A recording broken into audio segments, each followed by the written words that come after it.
वंदे मातरम। आप सभी का नेटवर्क 10 में स्वागत है। मैं हूं संजय गिरी गोस्वामी और आज हम बात करेंगे एक खास विधायक से। देवेंद्र सिंह लोधी जी हमारे साथ, स्याना के विधायक है, बुलंदशहर भारतीय जनता पार्टी के विधायक हैं आप। लगातार हम जानेंगे कि इतने वर्षों में कितना हुआ काम, कितना हुआ विकास और कितना है बाकी। हमारे साथ देवेंद्र सिंह जी हैं। देवेंद्र सिंह जी, आपका बहुत बहुत स्वागत है नेटवर्क 10 में। जी धन्यवाद।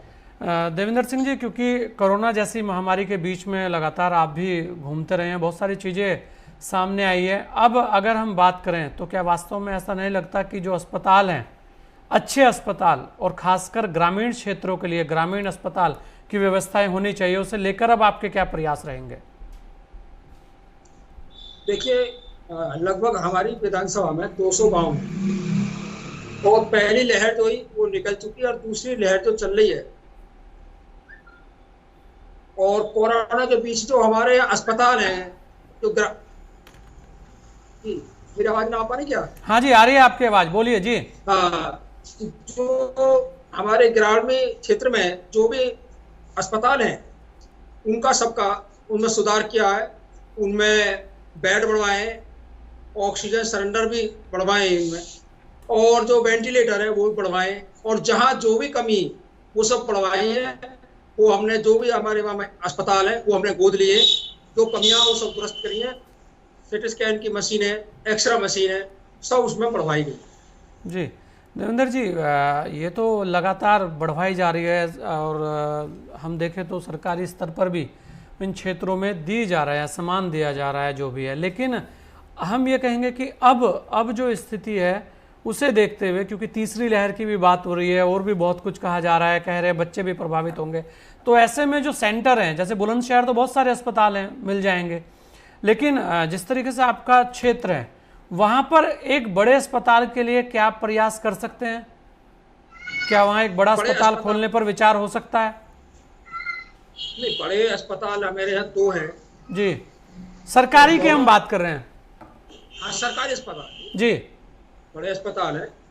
एक CSC है, उस जाने में प्रॉपर है जी, और उसमें सारी व्यवस्था है। अगर तीसरी लहर आएगी तो हमें कोई प्रॉब्लम नहीं है, हम उससे बड़ी आसानी से निपट लेंगे। देवेंद्र सिंह जी, संतुष्ट हैं आप? जो आपके 2 बड़े अस्पताल हैं वहां पर अब जो व्यवस्थाएं हुई हैं, संतुष्ट है। जनता भी संतुष्ट है आपकी? जनता भी संतुष्ट है जी। अच्छा देवेंद्र जी, क्योंकि लगातार अब तो लगभग 4.5 वर्ष हो गए हैं, तो इन दिनों में कौन कौन से कार्य आपके द्वारा किए गए? क्योंकि लगातार ये भी कहा जा रहा है क्षेत्र के लोगों से कि बहुत सारे काम अभी ऐसे हैं जो नहीं हो पाए, जो वादे किए थे वो पूरे नहीं हो पाए। जो वादे किए हैं वो अधिकतर पूरे हो चुके हैं जी। मेरे विधानसभा में लगभग 300 करोड़ के कार्य हुए हैं जी। जिसमें से जो प्रधानमंत्री योजना से मेरे यहाँ लगभग 12 सड़क का निर्माण हुआ, जो कि 7 किलोमीटर लंबी है, 5 किलोमीटर लंबी है, 6 किलोमीटर लंबी है। और PWD से जो काम हुआ है वो 357 किलोमीटर की रोड है, 138 किलोमीटर की रोड है, और 129 करोड़ के लगभग ये काम हुए।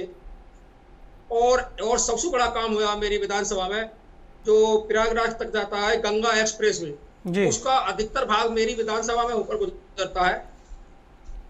अगर उसमें भी देखा जाए तो कम से कम 1200 करोड़ के उसके काम मेरी विधानसभा में आएगा, उसकी लागत जी। और एक माली की मडैयन पे 92 करोड़ रुपए का पुल सैंक्शन हुआ है, तो जल्दी उस पर कार्य चलने वाला है।